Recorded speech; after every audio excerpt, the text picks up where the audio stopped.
Hey everyone, I want to make this video that I should have made a couple of years ago, but I haven't been strong enough or I haven't been ready.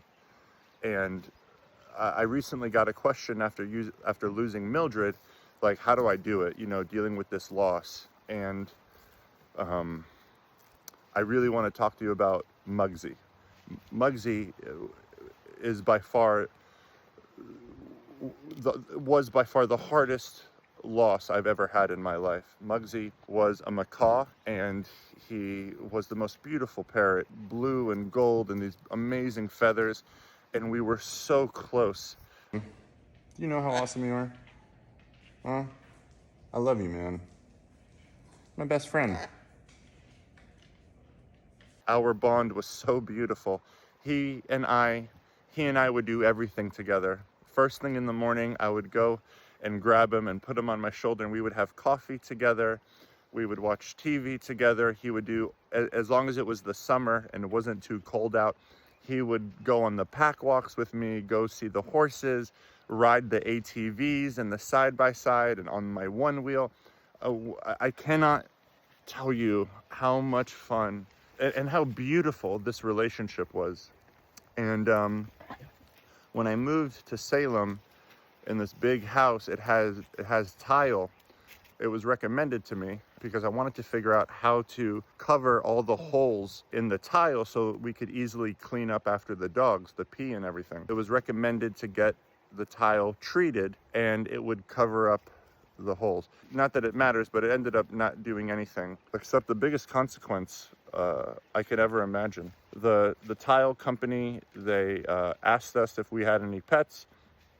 We told them about Muggsy, we told them about the dogs, and they came to work, and they're literally doing the treatment around Muggsy's cage. They see Muggsy, right? They're asking about Muggsy, and they're treating the tile all around him. And they said it was safe. They said it was safe for the dogs. They could have at any moment said, I think you should move your parrot into another room. There's other rooms that have carpet. I could have taken him outside for a walk. And they treated the tile all around him. And I was so happy it was getting done. You know, I really thought it was going to work, and I thought it was going to be a solution to make things easier for us to clean up the pee and everything. And the next morning I woke up in a beautiful mood. Like, it's not one of those days where I had a feeling something was wrong. Like, I remember thinking it was going to be a beautiful day. I like to, you know, do some affirmations in the morning, and I was feeling good. And I went to go get Muggsy, and there he was. There he was laying on his back. And I've never had an experience like that before. I fell to the floor. It was awful. I was screaming. I was screaming and I was crying, and I couldn't believe it. I was broken. I mean, I had felt a pain like no other. You know, I had no time to prepare for this, no time to even understand. I knew right away what happened. I knew right away, you know, it had to be from that. And yeah, it was. The company, I'm not going to name them. I don't want that energy. I don't need it in my life. I don't need to try to destroy someone, you know. But they were so awful. The owner of the company, he has to live with himself. He's this mean man, this mean, terrible human. And I thought, you know, gosh, the things that went through my head. But you have to separate yourself from insanity, you know. You have to not be like them. And it was awful. I was broken. I the only place where I felt safe to talk to was my Patreon community. I let my patrons know what happened, but I was devastated, and I still am devastated. I think about him every day. I miss him so much, and I just wanted you guys to know that that's the hardest loss that I've ever experienced. I have never been in so much emotional or even physical. It completely broke me. It completely broke me, and I can't, you know, I can't get that image out of my head. The last time that I saw this beautiful, free, just this amazingly, overwhelmingly gorgeous and beautiful parrot, you know, in every way, from emotionally to physically, just everything. He had such a soul that my last time ever seeing him was like that, on his back. I've never experienced pain like that, and yeah. And then even the aftermath of it was just really terrible. And part of the reason I'm telling you this now is for a while I just couldn't, you know, I said that I wouldn't be rescuing parrots, and I couldn't do that to myself anymore. One thing that I can't get my head around, especially if you were one of the people working that day, are the people who were treating the tile right around his cage. It's almost like you wanted it to happen. Terrible, terrible human beings. Awful, you know? But it happened, and it was terrible. Come on, guys. Come on. It happened, and it was awful, and you know, I have to live with it. But I stopped rescuing birds and parrots for a while, and then we got Harrison, our African gray. And recently I got an email from someone who lives local to me, who has about to be 33-year-old blue and gold macaw, just like Muggsy. And she doesn't trust anybody. There's a lot of people who want him, who have offered her money, and she only wants him to come to me. His name is Moody Blue. And I let her know about what happened to Muggsy. I was totally transparent, and she showed nothing but compassion, nothing but compassion. And I think her reaction gave me a lot of confidence to share it with all of you. And I just want you to know, when it comes to losing a pet, you know, I've dealt with a lot of bullying. I'm sure some of you even know of the bullying that I've dealt with. You know, I've dealt with a lot of bullying and a lot of hate as a kid, in my career as an animal rescuer, and nothing has ever been harder, nor I don't think anything ever could be harder than the pain I felt. Hey, Moo. Than the pain that I felt that day where I found Muggsy lifeless. So it was really traumatic, guys. It was really just the worst thing I've ever experienced. I was broken. You know, it was the first time where I was bedridden due to the pain of losing one of my animals. I mean, I was in bed for 3 days, just crying, and it was just really sad. It was really sad, and I haven't been able to talk about it. I haven't wanted to, you know, to relive it, but I wanted you to know. I wanted you to know that it happened, and now that I think about it, I probably should have made this video a lot sooner, just to possibly protect people and parrots from this treatment on the tile.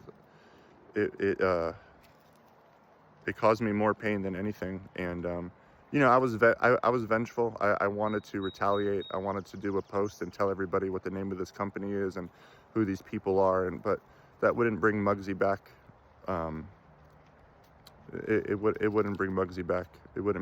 Ultimately it wouldn't make me feel any better. It would just be causing someone else pain, and those types of people who have such little compassion nor any empathy whatsoever, what would it do? You know, it's not teaching them a lot. What would it do? I think life will teach them what it needs to, hopefully. So yeah, I'm really looking forward to meeting Moody Blue. He's only had one person in his life, his whole life.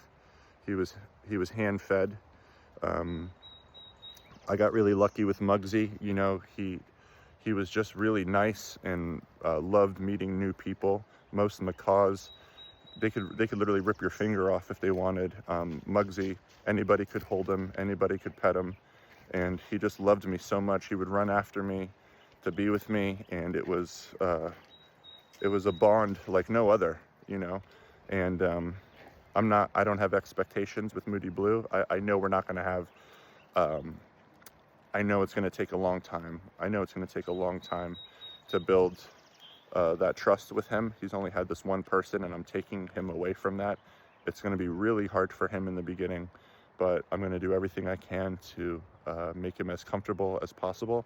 And the previous owner of Moody Blues knows this. If he, you know, after a couple months, he'll tell us if he's not happy here. If the dogs are too much, they do have dogs, but if they don't have hundreds. So if the dogs are too much, and if he's stressed out here, of course, plucking his feathers, we'll just find him the perfect home for him, no problem. But hopefully he wants to be here, and hopefully he's able to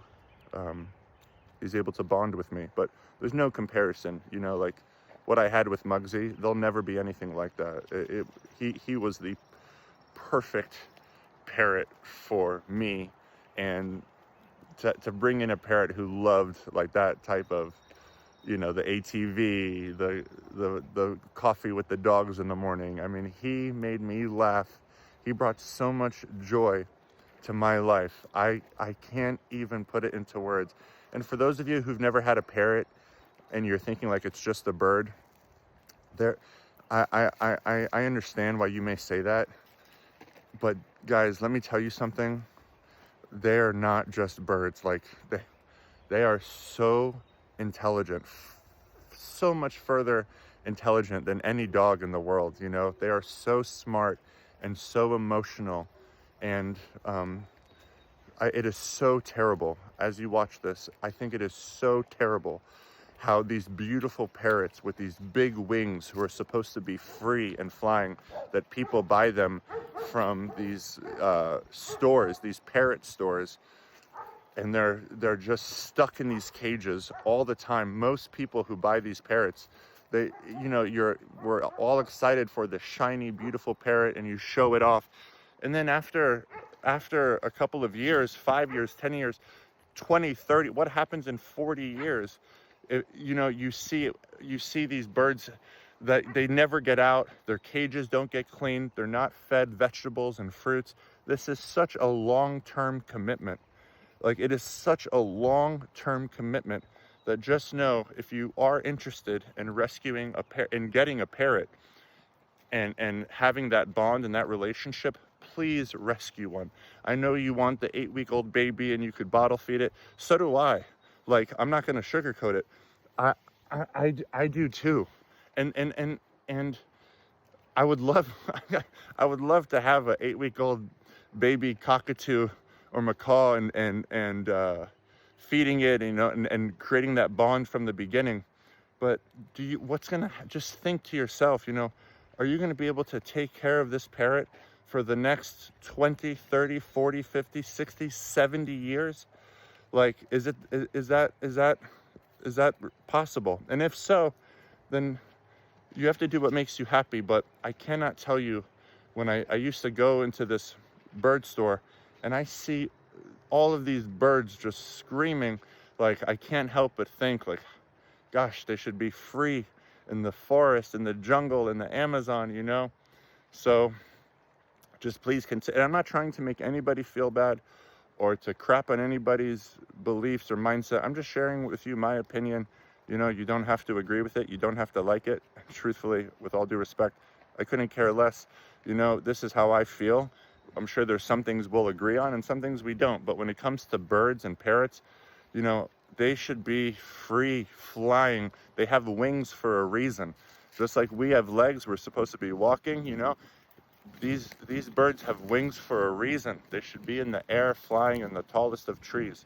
But I love parrots so much, and I really do. And my bond with Muggsy was like nothing else in the world. Nothing else in the world. And I'm really hoping I can give Moody Blues a similar life that I gave Muggsy, but it'll never be the same, you know. I don't say that to be pessimistic. I just know, like, what we had was one of a kind. You know, he was a one of a kind macaw, uh, and it'll never be the same. But I'm really looking forward to meeting Moody. I know he's probably going to bite me a lot for the first couple of months. Hopefully he lets me keep all of my fingers and everything, and we'll go from there. But please, if you want a parrot, I know how cute they are.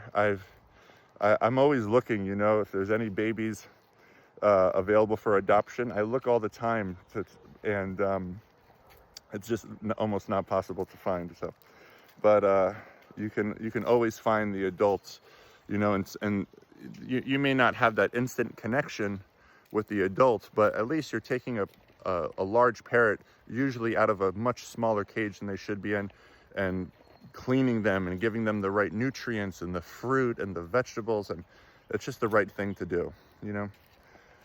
All right, guys. Well, that's my story about Mugsy, and I know I should have said it sooner. I just wasn't ready. It hurts me so much. It really does. It hurts me so much with Mildred and Lily and so many of my dogs. Not all of them, but Tony and so many of my dogs. I could say goodbye. You know, I could see them and say goodbye, and I could grieve beforehand. I could grieve before and get prepared. With what happened with Mugsy, it just absolutely killed me. So, all right.